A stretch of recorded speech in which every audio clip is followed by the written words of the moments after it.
بسم اللہ الرحمن الرحیم۔ روئے زمین میں پر سب سے پہلا قاتل قابیل اور سب سے پہلا مقتول حابیل ہے۔ قابیل حابیل یہ دونوں حضرت آدم علیہ السلام کے فرزند ہیں۔ ان دونوں کا واقعہ یہ ہے کہ حضرت حوا رضی اللہ تعالیٰ عنہ کے ہر حمل میں ایک لڑکا اور ایک لڑکی پیدا ہوتے تھے۔ ایک حمل کے لڑکے کا دوسرے حمل کی لڑکی سے نکاح کیا جاتا تھا۔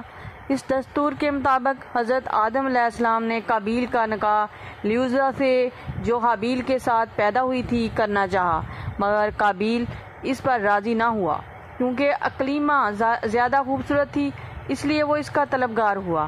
حضرت آدم علیہ السلام نے اس کو سمجھایا کہ اقلیمہ تیرے ساتھ پیدا ہوئی ہے، اس لیے وہ تیری بہن ہے، اس کے ساتھ تیرا نکاح نہیں ہو سکتا، مگر قابیل اپنی ضد پر اڑا رہا۔ بالآخر حضرت آدم علیہ السلام نے یہ حکم دیا کہ تم دونوں پر اپنی اپنی قربانیاں خداوند قدوس عز و جل کے دربار میں پیش کرو، جس کی قربانی مقبول ہوگی وہی اقلیمہ کا حقدار ہوگا۔ اس زمانے میں قربانی کی مقبولیت کی یہ نشانی تھی کہ آسمان سے ایک آگ اتر کر اس کو کھا لیا کرتی تھی۔ چنانچہ قابیل نے گیوں کی کچھ بالیں اور حابیل نے ایک بکری قربانی کے لیے پیش کی۔ آسمانی آگ نے حابیل کی قربانی کو کھا لیا اور قابیل کے گیوں کو چھوڑ دیا۔ اس بات پر قابیل کے دل میں بغض حسد پیدا ہو گیا۔ اس نے حابیل کو قتل کر دینے کی ٹھان لی اور حابیل سے کہہ دیا کہ میں تجھ کو قتل کر دوں گا۔ حابیل نے کہا کہ قربانی قبول کرنا اللہ تعالیٰ کا کام ہے، وہ متقی بندوں ہی کی قربانی قبول کرتا ہے، اگر تو متقی ہوتا تو ضرور تیری قربانی قبول ہوتی۔ ساتھ ہی حابیل نے یہ بھی کہہ دیا کہ اگر تو میرے قتل کے لیے ہاتھ بڑھائے گا تو میں تجھ پر اپنا ہاتھ نہیں اٹھاؤں گا، کیونکہ میں اللہ تعالیٰ سے ڈرتا ہوں۔ میں یہ چاہتا ہوں کہ میرا اور تیرا گناہ دونوں تیرے ہی پلے پڑیں اور تو دوزخی ہو جائے، کیونکہ بے انصافوں کی یہی سزا ہے۔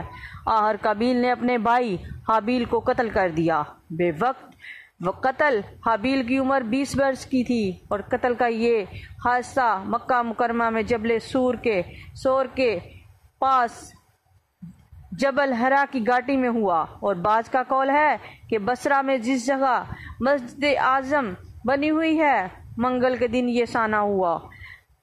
روایت ہے کہ جب حابیل قتل ہو گئے تو 7 دنوں تک زمین میں زلزلہ رہا اور وحش و طیور اور درندوں میں اضطراب اور بے چینی پھیل گئی، اور قابیل جو بہت ہی گورا اور خوبصورت تھا، بھائی کا خون بہاتے ہی اس کا چہرہ بالکل کالا اور بدصورت ہو گیا، اور حضرت آدم علیہ السلام کو بے حد رنج ہوا، یہاں تک کہ حابیل کے رنج و غم میں 100 برس تک کبھی آپ کو ہنسی نہیں آئی، اور سریانی زبان میں آپ نے حابیل کا مرثیہ کہا۔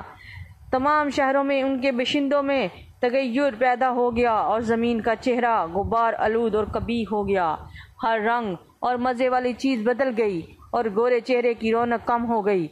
حضرت آدم علیہ السلام نے شدید غضبناک ہو کر قابیل کو پھٹکار کر اپنے دربار سے نکال دیا، اور وہ بدنصیب اقلیمہ کو ساتھ لے کر یمن کی سرزمین عدن میں چلا گیا۔